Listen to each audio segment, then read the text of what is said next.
चलिए आज हम लोग देखेंगे मध्यकालीन भारत। इसके बारे में कुछ यहाँ पे ध्यान दीजिए। मध्यकालीन भारत की शुरुआत तब हुई जब भारत पर अरब मुसलमान का आगमन शुरू हुआ। यानी यहाँ से अरब आक्रमणकारी यानी मुस्लिम आक्रमणकारी भारत आना क्या कर दिए, शुरू कर दिए। वहीं से हम लोग मध्यकालीन भारत की शुरुआत हुई।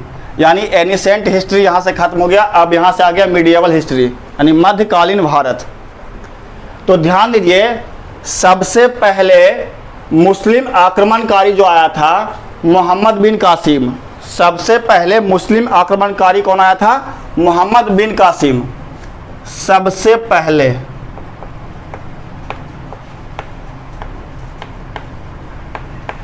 कौन आया था? मोहम्मद बिन कासिम। मोहम्मद बिन कासिम। और इसका आक्रमण सफल रहा। इसका आक्रमण क्या रहा? सफल रहा। सबसे पहले ये आया और इसका आक्रमण क्या रहा? सफल रहा।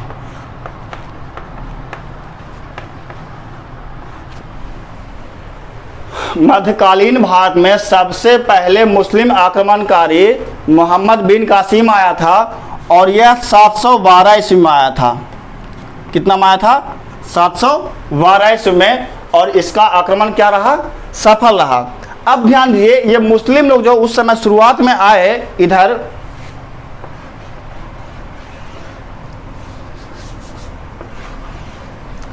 इस टाइप से, इस पहले यहाँ पे पूरा इंडिया था, इधर यहाँ पाकिस्तान इस टाइप पड़ता है, यहाँ पे अफगानिस्तान पड़ता है। तो सबसे पहले मोहम्मद बिन कासिम इधर से आया, अरब से, इधर अरब है, इधर से आया और यहाँ पे सिंध पे आया। कहाँ आया? सबसे पहले सिंध आया। उस समय सिंध का शासक दाहिर था। कौन था? दाहिर। उस समय यहाँ का शासक कौन था? दाहिर। और यहीं पे लूटपाट किया और फिर वो कहाँ चला गया? वापस चला गया। बेसिकली ये सब जो आया था धन दौलत लूटने के लिए। किसके लिए आया था? धन दौलत को लूटने के लिए आया था। जितना भी शुरुआत में मुस्लिम आक्रमणकारी भारत आए सब धन दौलत को लूटने आए और इस्लाम जगत की प्रचार प्रसार करने के लिए आए। इस्लाम धर्म का क्या करने के लिए आए? प्रचार प्रसार करने के लिए।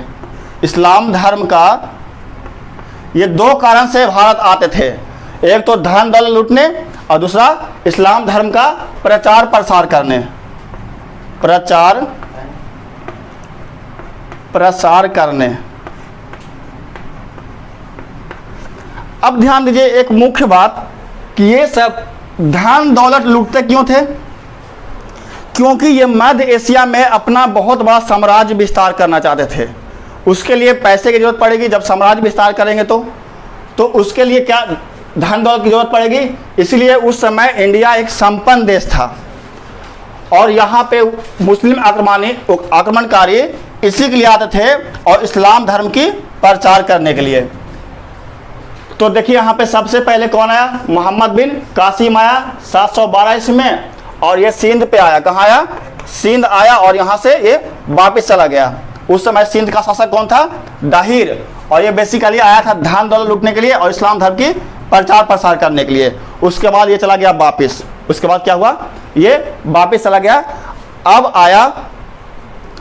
आया मोहम्मद गजनी। अब कौन आया? मोहम्मद गजनी आया। अब यहाँ पे ध्यान दीजिए, अब लिखते हैं हम लोग मोहम्मद गजनी के बारे में। इसका फोटो लेना है तो ले लीजिए। अब हम लोग लिखते हैं मोहम्मद गजनी के बारे में।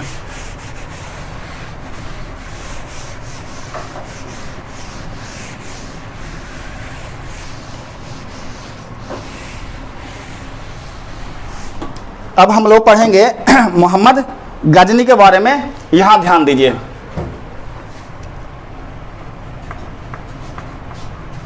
मोहम्मद गजनी, इसका पूरा नाम लिखते हैं।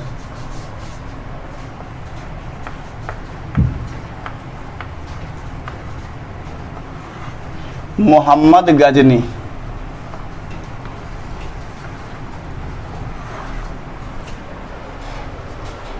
ध्यान दीजिए, मोहम्मद बिन कासिम के बाद भारत कौन आया? मोहम्मद गजनी आया। कौन आया भारत? मोहम्मद गजनी। अब ध्यान दीजिए, यानी गजनी साम्राज्य। सबसे पहले हम लोग हैं गजनी साम्राज्य, किसके बारे में? गजनी साम्राज्य के बारे में।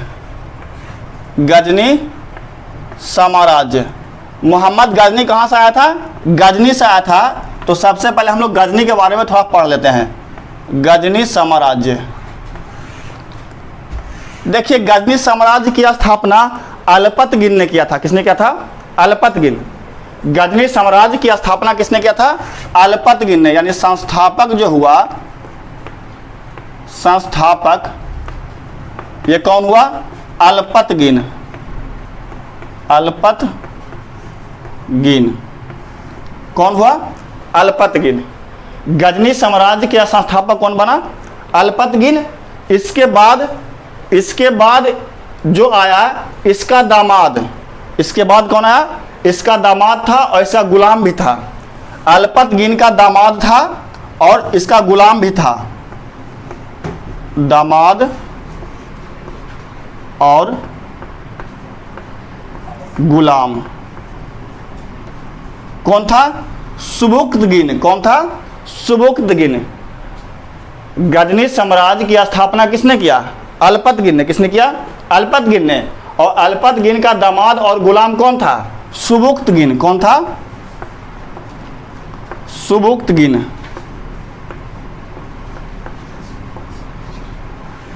अब ध्यान दीजिए यहां पे, इसका दामाद कौन था? सुबुक्तगिन। अब सुबुक्तगिन का पुत्र था मोहम्मद गजनी। सुबुक्तगिन का पुत्र कौन था? मोहम्मद गजनी। सुबुक्तगिन का पुत्र कौन था? मोहम्मद गजनी। एक बात ध्यान दीजिए कि गजनी साम्राज्य की स्थापना किया अलपतगिन ने, उसके बाद उस साम्राज्य के गद्दी पर बैठा उसका दामाद सुबुक्तगिन ने। तो जिस समय गद्दी पर यानी गजनी साम्राज्य का शासक, जिस समय गजनी साम्राज्य का शासक जो था सुबुक्तगिन था। कौन था? सुबुक्तगिन था। उस समय मोहम्मद गजनी खुरासान का शासक था। कहाँ का शासक था? खुरासान। खुरासान का शासक था। जिस समय मोहम्मद गजनी का पिता सुबुक्तगिन गजनी साम्राज्य का शासक था, उस समय मोहम्मद गजनी कहाँ का शासक था? खुरासान का। कहाँ का था? खुरासान का था। अब ध्यान दीजिए, अब मोहम्मद गजनी जो है 27 वर्ष की अवस्था में सुबुक्तगिन के बाद सुबुक्तगिन जिस समय शासक था उस समय मोहम्मद गजनी कहाँ का शासक था? खुरासान का शासक था। उसके बाद सुबुक्तगिन के बाद गजनी साम्राज्य के शासक पर यानी गद्दी पर मोहम्मद गजनी बैठा। उसके बाद यानी सुबुक्तगिन के बाद गजनी साम्राज्य के गद्दी पर कौन बैठा? मोहम्मद गजनी बैठा। यानी इसके बाद सुबुक्तगिन के बाद मोहम्मद गजनी सुबुक्तगिन के बाद गजनी साम्राज्य के गद्दी पर 27 वर्ष की अवस्था में, कितने वर्ष की अवस्था में? 27 वर्ष की अवस्था में 997 में कितना बैठा? 997 ईस्वी में गद्दी पर बैठा। यहां ध्यान दीजिए कि जिस समय सुबुक्तगिन गजनी साम्राज्य का शासक था उस समय खुरासान का शासक कौन था? मोहम्मद गजनी। तो सुबुक्तगिन के बाद मोहम्मद गजनी गद्दी पर बैठा। वो कितने वर्ष की अवस्था में? 27 वर्ष की अवस्था में 997 ईस्वी में। अब ध्यान दीजिए, अब मोहम्मद बिन कासिम सबसे पहले भारत आया था। तो प्रश्न पूछता है कि भारत आने वाला सर्वप्रथम मुस्लिम आक्रमणकारी कौन था? तो मोहम्मद बिन कासिम। उसके बाद भारत आने वाला कौन बना? तो मोहम्मद गजनी। इतना ध्यान दीजिए, इसको पहले फोटो ले लीजिए, उसके बाद हम लोग आगे बढ़ते हैं। उसके बाद मोहम्मद गजनी के बारे में हम लोग समझेंगे।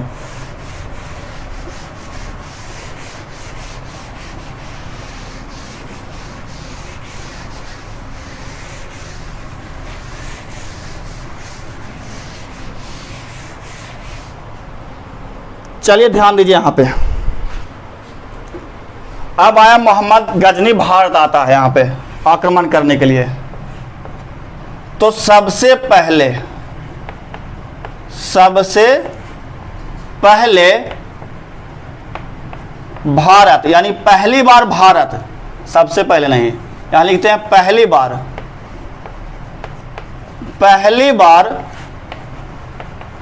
भारत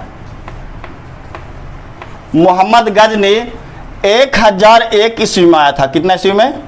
1001 ईस्वी में। यानी मोहम्मद गजनी पहली बार भारत कब आया? 1001 ईस्वी में। कितना में? 1001 ईस्वी में। और इसने भारत आया था 17 बार। कितना बार आया था? ये भारत पर 17 बार आक्रमण किया था। 17 बार आक्रमण किया था। यहां ध्यान दीजिए, मोहम्मद गजनी पहली बार भारत कब आया? 1001 ईस्वी में। और भारत पर यह कितना बार आक्रमण किया था? 17 बार। अब देखिए, पहली बार 1001 ईस्वी में किया, टोटल कितना किया? 17 बार किया, तो समय तो लगा होगा ना। तो ये पूरा 1027 तक इसका लास्ट आक्रमण कब था? यानी अंतिम आक्रमण इसका कब था? 1027 ईस्वी में। कितना? 1027 ईस्वी में इसका अंतिम आक्रमण था। अब ध्यान दीजिए, यहाँ पे पहली बार गजनी जो आया था भारत 1000 ईस्वी में आया था। टोटल कितना बार आक्रमण किया भारत पर? 17 बार। कब तक? 1027 ईस्वी तक इसका अंतिम आक्रमण था। और अंतिम आक्रमण जो किया था ये जाटों के विरुद्ध किया था। किसके विरुद्ध किया था? ये जाटों के विरुद्ध। देखिए यहाँ पे समझ जाएगा, इसको याद करने में कोई दिक्कत नहीं है, हम बताएंगे यहाँ पे कैसे याद करना है। जो पहले यहाँ पे ध्यान दीजिए, और इसका मुख्य आक्रमण जो था, इसका मुख्य आक्रमण 1025 ईस्वी में, यानी 1025 ईस्वी में इसका मुख्य आक्रमण कब किया था? ये 1025 ईस्वी में। 1025 ईस्वी में ही मोहम्मद गजनी ने सोमनाथ मंदिर को लूटा था। 1025 ईस्वी में मोहम्मद गजनी ने किस मंदिर को लूटा था? सोमनाथ मंदिर को। सोमनाथ मंदिर को लूटा था। ध्यान दीजिए, पहली आक्रमण यानी पहली बार जो आक्रमण किया मोहम्मद गजनी ने 1001 ईस्वी में किया। टोटल 17 बार आक्रमण किया, और कब तक? 10,027 तक, यानी ये किया हुआ अंतिम आक्रमण हुआ। और अंतिम आक्रमण जो किया जाटों के विरुद्ध किया। किसके विरुद्ध? जाटों के विरुद्ध किया। और इसका मुख्य आक्रमण जो था 1025 ईस्वी में, उस समय मोहम्मद गजनी से किस मंदिर को लूटा था? सोमनाथ मंदिर को। कहा जाता है कि सोमनाथ मंदिर से उसने 20 लाख दिनार लूटा था। 20 लाख दिनार। अब ध्यान दीजिए, पहले बार जितना भी मुस्लिम आक्रमणकारी भारत आता था सबकी नज़र होता था मंदिर पर। कहाँ पे? मंदिर पर। अब देखिए मंदिर पे क्यों होता था? क्योंकि उस समय भारत में पहले हिंदू साम्राज्य का था भारत में। तो हिंदू लोग का मानना था, हिंदू लोग मंदिर में बहुत आस्था रखते थे, यानी वहाँ पे धन दौलत छुपा कर रखते थे। और बोला जाता था कि यहाँ पे भगवान उसकी रक्षा करते हैं, धन दौलत को। इसीलिए वो सारा धन दौलत पहले मंदिर में रखा जाता था। तो जितना भी आक्रमणकारी मुस्लिम आक्रमणकारी भारत आया, सबकी नज़र कहाँ होती थी? मंदिर को लूटना। क्योंकि धन दौलत कहाँ होता था? मंदिर में होता था। तो ध्यान दीजिए, जब मुख्य आक्रमण 1025 ईस्वी में किया और 20 लाख दिनार लूट के गया वापस गजनी, और दोबारा लूटने आया, तो जाटों को बहुत खराब लगा। तो इसीलिए 1027 ईस्वी में ये विद्रोह कर दिया जाट। किसके विरुद्ध? गजनी के विरुद्ध कर दिया। तो इसका लास्ट आक्रमण कब था? 1027 में। और अंत में इसकी मृत्यु हो जाती है। यानी इसकी मृत्यु कब होती है मोहम्मद गजनी की? 1030 में। कब होती है? यानी मोहम्मद गजनी की मृत्यु कब हुई? 1030 ईस्वी में हुई। कब हुई? 1030 ईस्वी में। तो मोहम्मद गजनी के बारे में पहले इतना समझ गए आप लोग। फिर से एक बार देख लीजिए कि मोहम्मद गजनी पहली बार भारत कब आया था? 1001 ईस्वी में आया था। कितना बार आया आक्रमण किया भारत पर? 17 बार किया। अंतिम आक्रमण कब किया? 1027 ईस्वी में किया। किसके विरुद्ध था? जाटों के विरुद्ध। यानी जाट इसके खिलाफ हो गए कि बार बार आता है और इस मंदिर को लूट के चला जाता है। फिर इसका मुख्य आक्रमण कब था? 1025 ईस्वी में सोमनाथ मंदिर को लूटना। और इसमें कितना दिनार लूटा था? 20 लाख। दिनार किसे कहते हैं? गुप्त काल में सोने के सिक्के को क्या कहा जाता था? दिनार। यह सोना का सिक्का होता था, सोना का सिक्का। अब सोचिए कितना हो गया होगा उस समय, 20 लाख सोने का सिक्का। और अंत में इसकी मृत्यु कब हुई? 1030 ईस्वी में। इसकी मृत्यु कब हुई? 1030 ईस्वी में। अब यहाँ पे इसको देखिए, इसका स्क्रीनशॉट लीजिए और उसके बाद आगे हम लोग बढ़ते हैं।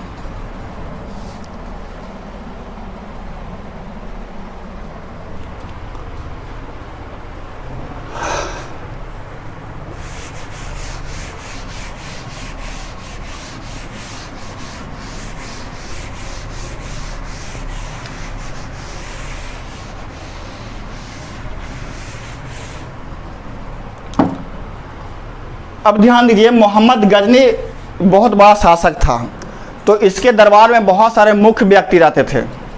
मोहम्मद गजनी के दरबार में बहुत बड़े बड़े विद्वान लोग रहते थे। उनमें से कुछ का नाम यहाँ पे हम बताते हैं। उनमें से बहुत सारे, एक थे अल-बरूनी। क्या थे? अल-बरूनी। और ये मोहम्मद गजनी के साथ भारत भी आया था। बोला जाता है कि अल-बरूनी भारत किसके साथ आया था? तो मोहम्मद गजनी के साथ आया था। एक क्वेश्चन और अल-बरूनी के बारे में पूछता है कि अल-बरूनी के बचपन का नाम क्या था? अल-बरूनी के बचपन का नाम, बचपन का प्यार नहीं, बचपन का नाम, बचपन का नाम क्या था? तो अब्बू रिहान। क्या था इसका बचपन का नाम? अब्बू रिहान।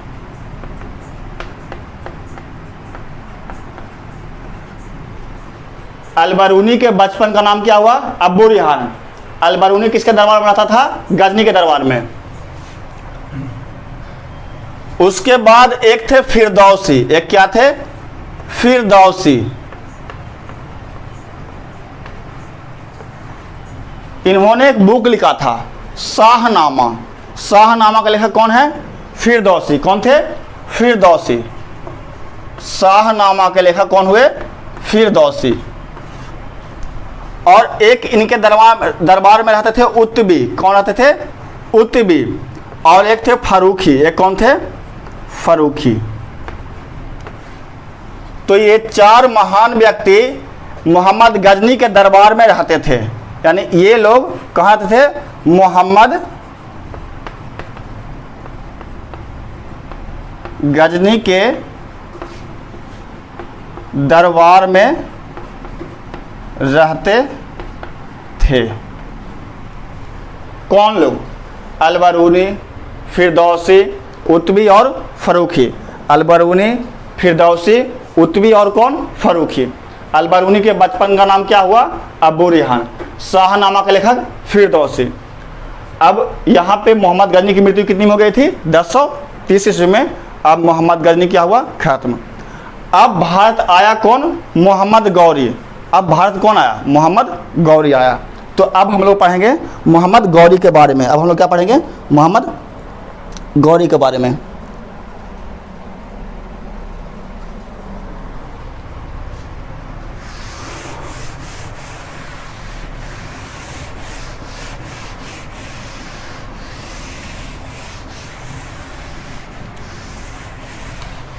चलिए ध्यान दीजिए, यहाँ पे हम लोग आते हैं मोहम्मद गौरी के बारे में। क्या आते हैं? मोहम्मद गौरी के बारे में। यहाँ लिखते हैं मोहम्मद गौरी।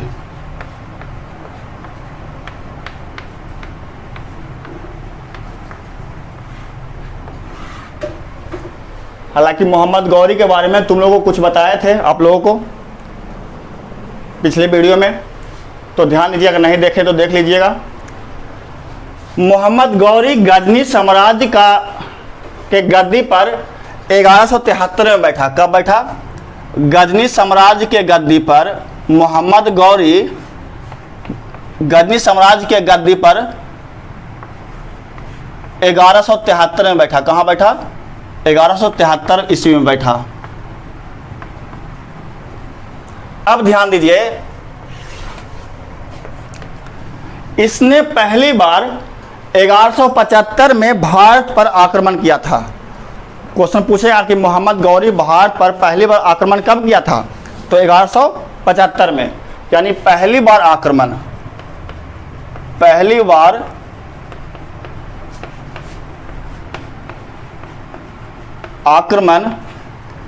कब किया था मोहम्मद गौरी? 1175 ईस्वी में। कब किया था?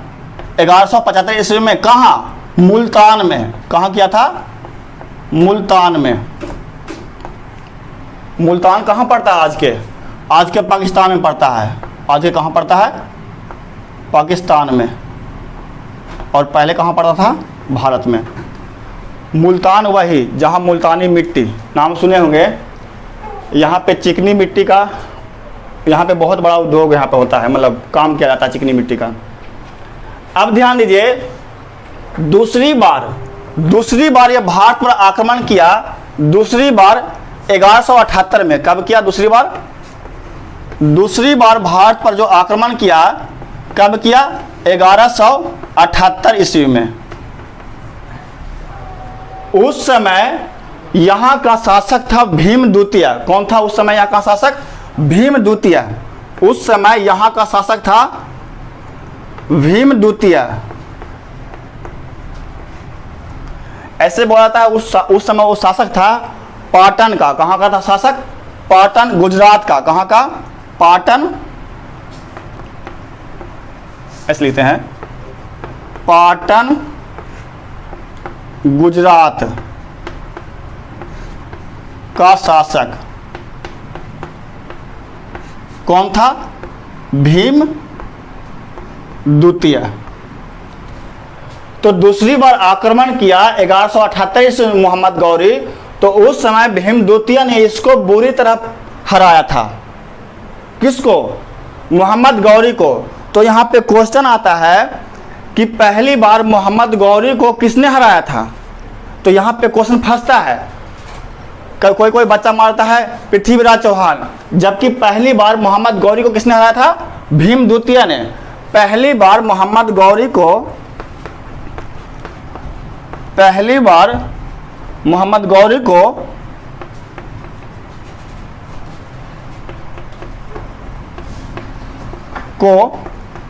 किसने हराया था? मोहम्मद गौरी को यहां देखते हैं हराया।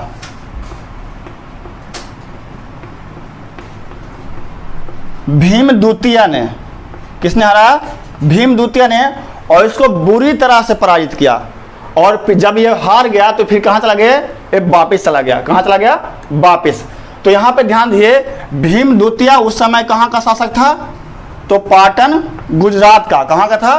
पाटन गुजरात का। और भीम द्वितीय ने इसको क्या किया? बहुत बुरी तरह से हराया था। अब ध्यान दीजिए, पहली बार मोहम्मद गौरी को हराया भीम द्वितीय, पृथ्वीराज चौहान नहीं। उसके बाद फिर ये वापिस इंडिया आया 1191 में। कब आया? 1191 में। हाँ, उस समय युद्ध हुआ था तराइन का युद्ध। क्या हुआ था? तराइन का युद्ध। 1191 में ही तराइन का युद्ध हुआ था। तराइन का युद्ध, इसको प्रथम युद्ध भी बोलते हैं। तराइन का इसको प्रथम युद्ध भी बोलते हैं। क्या बोलते हैं? प्रथम युद्ध। इसमें भी मोहम्मद गौरी हारा था। तराइन के प्रथम युद्ध, ये नहीं, अगर प्रथम लिखा हो तो इसका मतलब पहली बार इसको नहीं हरा था। पहली बार तो भीम द्वितीय नहीं हराया था। उसके बाद आया 1191 में मोहम्मद गौरी। उसके बाद भारत कब आया? 1191 में। उस समय तराइन का प्रथम युद्ध हुआ। तराइन कोई जगह था और वहाँ पे युद्ध होता है। देखिए, युद्ध का नाम जगह के नाम से दे दिया जाता है। जैसे तराइन का युद्ध, पलासी का युद्ध, बक्सर का युद्ध, ये सब जगह के नाम से ही दे दिया गया है। तो उस समय तराइन में एक युद्ध हुआ था, तो तराइन का प्रथम युद्ध। उस समय भी ये क्या हुआ था? हारा था। उस समय इसको कौन हराए थे? पृथ्वीराज तृतीय, यानी पृथ्वीराज चौहान। कौन हराया था इसको? पृथ्वीराज चौहान। पृथ्वीराज चौहान ने हराया। उस समय भी ये बुरी तरह हारा था। कौन? मोहम्मद गौरी। पृथ्वीराज चौहान ने हराया, तो ध्यान दीजिए यहाँ पे हराया तो किसको हराया? मोहम्मद गौरी को। तो जीता कौन? पृथ्वीराज चौहान। लेकिन फिर ये आया 1191 में। देखिए कितना जिद्दी है ये, हमेशा आ रहा, हार रहा है, आ रहा है। हालांकि ऐसा ही व्यक्ति हम लोग को बहुत पसंद है, हार कभी नहीं कबूलेंगे, यानी हारेंगे फिर भी लड़ने के लिए आएंगे। तो देखिए पहली बार तो हारा कब? देखिए यहाँ पे पहली बार किससे हारा? भीम द्वितीय से हारा। फिर आया 1191 में। दूसरी बार भी कब किससे हारा? ये पृथ्वीराज चौहान से। फिर आया 1192 में। कब आया? 1192 में। ये युद्ध हुआ था तराइन का द्वितीय युद्ध। तराइन का देखिए पहली बार हुआ तब प्रथम युद्ध, और दूसरी बार हुआ था क्या? द्वितीय युद्ध, यानी दूसरा युद्ध, द्वितीय युद्ध। इसमें मोहम्मद गौरी जीत गया था और पृथ्वीराज चौहान को हराया था। मतलब तराइन का प्रथम युद्ध गौरी और किसके बीच हुआ था? चौहान के बीच। गौरी और किसके बीच? चौहान के बीच। तराइन का प्रथम युद्ध, और द्वितीय युद्ध भी इन्हीं के साथ हुआ था। इसमें पृथ्वीराज चौहान ने पहली बार हराया था, इस बार मोहम्मद गौरी जीत गया। यानी मोहम्मद गौरी किसको हरा दिया? पृथ्वीराज चौहान को। यानी यहाँ पे लिखते हैं गौरी, यहाँ पे क्या लिखते हैं? गौरी जीता, तगुड़, और चौहान यानी क्या हुआ? हार गया। तो यहाँ पे क्या करेंगे? क्रॉस का साइन। देखिए हारता इस बार भी नहीं, इस बार चौहान का नज़दीकी व्यक्ति जिसका नाम था जयचंद, वो इससे मिल गया था। अपनी बेटी की शादी, उसकी बेटी जो थी संयोगिता, वो शादी इससे कर ली थी। ये कहानी हम बता चुके हैं, चौहान वंश में, नहीं देखे तो उसका वीडियो देख लीजिएगा। देखिए यहाँ बताते हैं कि संयोगिता शादी कर ली थी इससे, तो जयचंद इससे बहुत गुस्सा हो गया था, उसको बहुत खराब लगा, यानी बहुत उसका बेइज्जती हो गया था, तो मोहम्मद गौरी से मिल गया था। तो वो जयचंद और गौरी ने मिलकर किसको हरा दिया था? चौहान को। किसको हरा दिया था? चौहान को। पहले इतना देखिए, उसके बाद आगे बढ़ते हैं।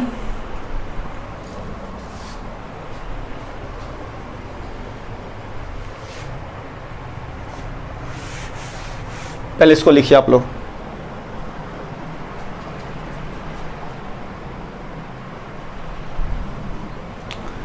देखिए इसको मिटाते हैं। उसके बाद एक लास्ट युद्ध हुआ 1194 में। देखिए जयचंद और गौरी ने मिलकर किसको 1192 में हरा दिया था? मोहम्मद गौरी को। अब जयचंद को लगा कि अब इसको हरा दिया तो ये साम्राज्य हमको दे दो, ये बोला गौरी को। तो गौरी बोला कि तुम दोस्त का नहीं हो सका तो मेरा क्या होगा। अब यहाँ पे देखिए, तो उसने 1194 में एक युद्ध किया, जयचंद और गौरी के बीच युद्ध हुआ। 1194 में एक साल गैप करके 1193 के बाद एक गैप किया। 1194 में एक युद्ध हुआ, चंदावर का युद्ध। क्या हुआ? चंदावर का युद्ध। किससे किसके बीच हुआ? गौरी और जयचंद के बीच। जयचंद के बीच। इसमें जयचंद हार गया और गौरी क्या हुआ? जीता, चंदावर के युद्ध में। अब ध्यान दीजिए यहाँ पे, अब देखिए यहाँ पे इसको बहुत बड़ा साम्राज्य हाथ लग गया। चौहान को भी हरा दिया और जयचंद को भी हरा दिया, तो वो जगह क्या हो गया? खाली। और वो किसको मिल गया? मोहम्मद गौरी को मिल गया। मोहम्मद क्या मिल गया? मोहम्मद गौरी को। तो उस समय मोहम्मद गौरी का एक गुलाम था, मोहम्मद गौरी का गुलाम था। क्या था? गुलाम। कौन था? कुतुबुद्दीन ऐबक। कौन था? कुतुबुद्दीन ऐबक। और इसका दामाद भी था। कैसे दामाद बना ये हम बताए थे पिछला वीडियो में, देख लीजिएगा, हम बार बार बोल रहे हैं।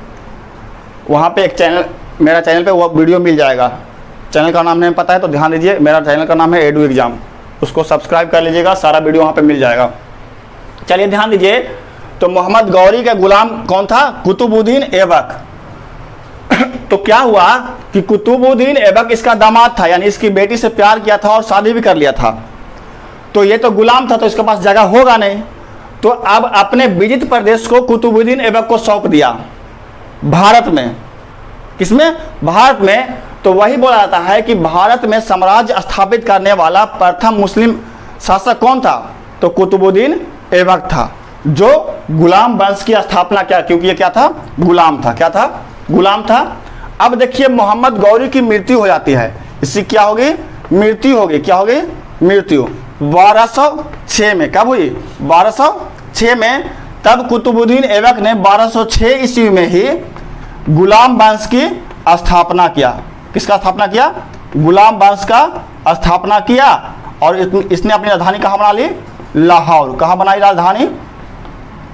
लाहौर बनाई।